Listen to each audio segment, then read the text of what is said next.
కొంతమంది వైసీపీలో మంత్రులు ఉన్నారు. ఫ్యామిలీస్‌ని పర్సనల్‌గా టార్గెట్ చేసి బూతులు తిట్టిన మంత్రులు అని చెప్పేసి మన ప్రజలైతే అంటున్నారు. కొడాలి నాని అవ్వచ్చు, పెర్ని నాని అవ్వచ్చు, అంబటి రాంబాబు, అనిల్ కుమార్ యాదవ్, రోజా వీళ్ళంతా ఓటమి భయం పట్టుకొని సార్ ఏమన్నా కొంచెం చాలా తగ్గిపోయారు కదా! ఈ మధ్యన మాట్లాడడం. వాళ్ళకి ఈ ఎలక్షన్‌లో ప్రజలు తగిన బుద్ధి చెప్తారండి. ప్రజలు ఇదివరకంటే ప్రసార మాధ్యమాలు చాలా తక్కువుండేయి. రాజకీయం అంటే ఏంటో తెలిసేది కాదు. ఇయాల రోజున యూట్యూబ్ ఛానల్స్ ప్రతిరోజు ప్రతి మనిషి గురించి వితిన్ సెకండ్‌లోనే తెలిసిపోతుంది. అవగాహన వచ్చింది. ఆ అవగాహన ఎవరు ఎలా ఏంటి అనేది తెలిసిపోతుంది. ప్రజలు తగిన శాస్తి చేస్తారు ఈ ఎలక్షన్‌లో నేను అనుకుంటున్నా. లోకేష్ గారు గత ఎన్నికలతో పోల్చుకుంటే ఈ ఎలక్షన్స్‌కి చాలా అప్డేట్ అయిపోయి చాలా యాక్టివ్‌గా మాట్లాడుతున్నారు. ప్రత్యర్థులతో కూడా మాటకి మాట అంటున్నారు. మంగళగిరి నుంచి పోటీ చేస్తున్నారు. ఈసారి ఆయన ఎమ్మెల్యేగా గెలిచే అవకాశాలు ఉన్నాయంటారు? డెఫినెట్లీ. లోకేష్ గారు డెఫినెట్లీ గెలుస్తారు మంగళగిరిలో. ఆయన స్టార్టింగ్ ఆయన స్పీచ్ మీరు ఇనే ఉండొచ్చు. చాలా మాట్లాడటానికి కూడా ఆయన సరిగ్గా మాట్లాడాడు. ఇప్పుడు నాకులాగా కొంచెం తడబడుతూ మాట్లాడేవాడు. ఇవాళ రోజున ప్రతిపక్షాలు ఆయన్ని అలా చాకులాగా తయారు చేసినాయి. ఆయన స్పీచ్ అలా తయారైంది. అంటే ఏంటి పట్టుదలతో ఆయన ఎక్కడైతే ఓడిపోయానో నేను అక్కడే గెలవాలి, మంగళగిరిలో గెలవాలని పట్టుదలతో అలా తయారయ్యాడు. డెఫినెట్లీ గెలుస్తాడు లోకేష్. హిందూపురం నుంచి బాలకృష్ణ గారు పోటీ చేస్తున్నారు. వాళ్ళ అల్లుడేమో భరత్ గారు వైజాగ్ నుంచి ఎంపీగా పోటీ చేస్తున్నారు. వీళ్ళిద్దరు ఇచ్చే అవకాశాలు ఎలా ఉంటాయి? బాలకృష్ణ గారు 100% గెలుస్తారండి. హిందూపురం అది గత 20 సంవత్సరాల నుంచి కూడా అది తెలుగుదేశానికి కంచుకోట లాంటిది. అక్కడ బాలకృష్ణ గారు గెలవపోవడం అనేది ఇంపాసిబుల్. 100% గెలుస్తారు. ఈ వైజాగ్ నుంచి వాళ్ళ అల్లుడు పోటీ చేస్తున్నారు భరత్ గారు.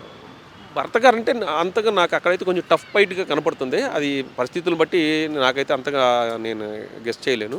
అది కూడా గడవటానికి ఆస్కారం ఉంది. బాలకృష్ణ గారు గెలుస్తారు. హిందూపురం మొత్తం ఆ బెల్ట్ మొత్తం కూడా టీడీపీ బెల్టే. హరికృష్ణ గారు గెలిచారు, ఎన్టీ రామారావు గెలిచారు, బాలకృష్ణ గారు గెలిచారు. వాళ్ళు వేరే వాళ్ళకి అక్కడ ఓటు వేయరు.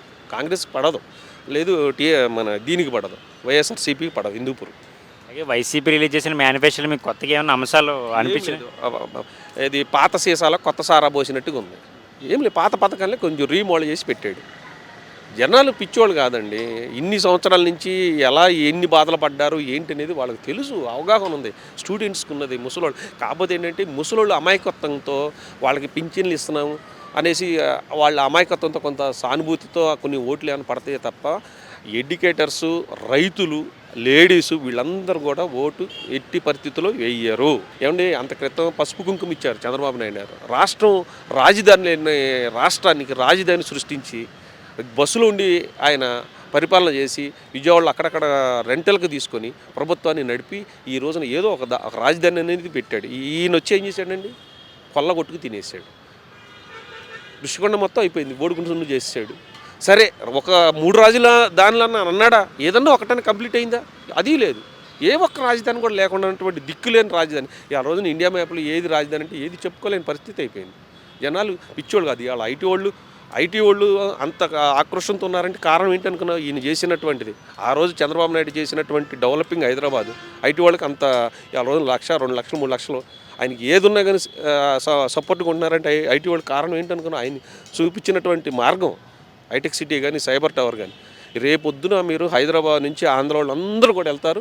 డెఫినెట్లీగా ఓటు టీడీపీకే పడుతుంది. ఉమ్మడి మేనిఫెస్టోలో మీకు బాగా నచ్చిన అంశాలంటే 2 పాయింట్లు ఏం చెప్తాయి? ఉమ్మడి నచ్చిన అంటే నిరుద్యోగ భృతి అనేది అది ఒకటి బాగానే ఉన్నదండి. ఎందుకంటే అన్ఎంప్లాయ్స్ చాలామంది ఉన్నారు. వాళ్ళకి 3,000 ఇవ్వటం అనేది సమంజసమైంది. ఎందుకంటే పాపం చాలా డిగ్రీలు చేసి, పీజీలు చేసి, బీటెక్లు చేసిన వాళ్ళు చాలామంది ఉన్నారు. వాళ్ళకి 3,000 భృతి ఇవ్వాలి. మరి అంటే రేపొద్దున మరి ఈయన ప్రకటించారు కానీ అది ఎవరెవరికి ఇస్తారు, ఏ ప్రాతిపాదిక మీద ఇస్తాడు అనేది మనకు అంతగా అది తెలియదు.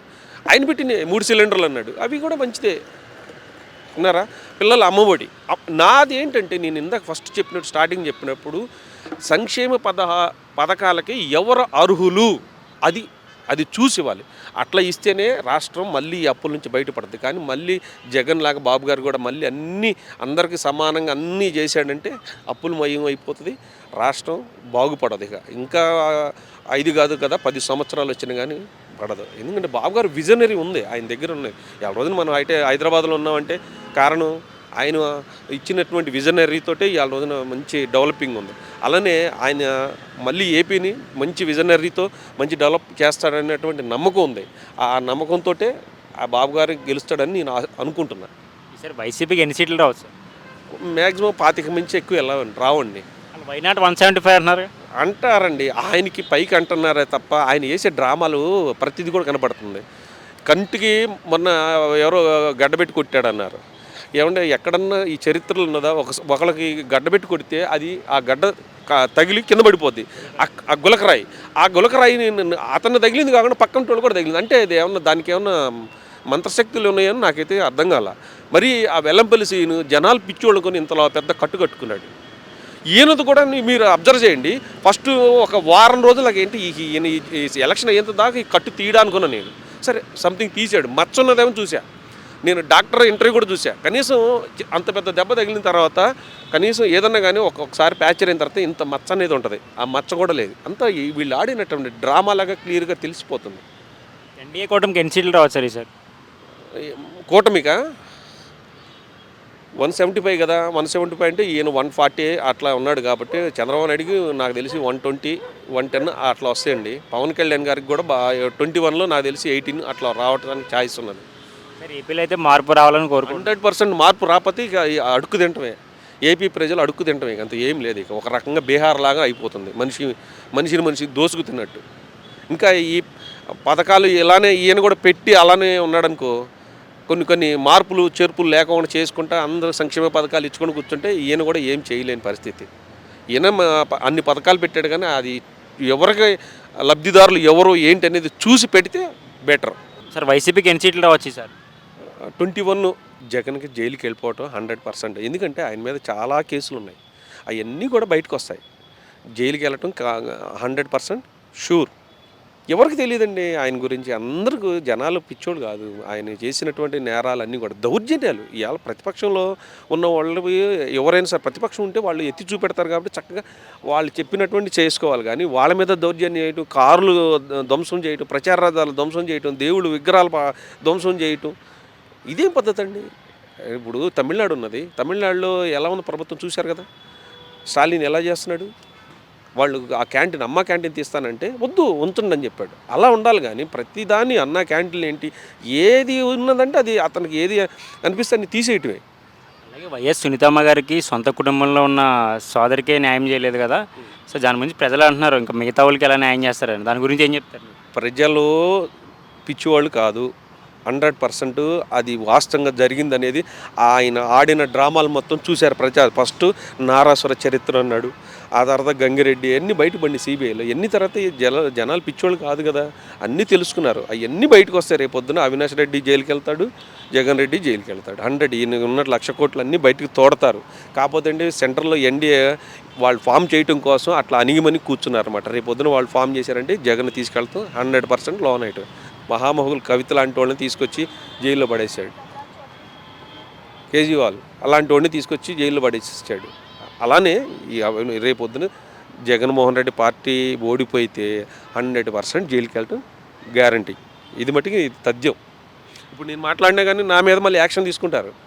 అలా అయిపోయింది. స్వతంత్ర భారతదేశంలో మాట్లాడే స్వతంత్ర హక్కు ఎవరికి లేకుండా అయిపోయిందండి. ఈయన పరిపాలనలో ప్రజాస్వామ్యంలో ప్రతి పౌరుడు మాట్లాడే హక్కు ఉన్నది. కానీ మాట్లాడట్లా. ఎవరు మాట్లాడితే వాళ్ళ ఇంటి మీద దౌర్జన్యాలు చేయటం ఇది పద్ధత? చెప్పండి. మీకు తెలుసు కదా, మీరు జర్నలిస్టులే కదా. దౌర్జన్యం చేసి ఎన్ని రోజులు అలా తప్పుగా మాట్లాడితే అది వాళ్ళ మీద దౌర్జన్యం చేయటం. ఇవాళ రోజున పేరుని కిట్టు మచిలీపట్నం కాన్స్టెన్సీ వెళ్ళి దౌర్జన్యం చేసి టపాకాయలు కాల్చి వాళ్ళ మీద ఇళ్ల మీద వేయటం, రెచ్చగొడతాం. ప్రజలు పిచ్చోళ్ళు కాదు. వాళ్ళు ఓటుని రేపు మే 13న 100% పోల్ గుద్దుతారు. గట్టిగా టీడీపీగా వేస్తారు. 4న 100% రిజల్ట్ అనేది తెలిసిద్ది. ఎన్డీఏ కూటమి డెఫినెట్లీగా ఫామ్ చేసిద్ది. అది నా ఒపీనియన్.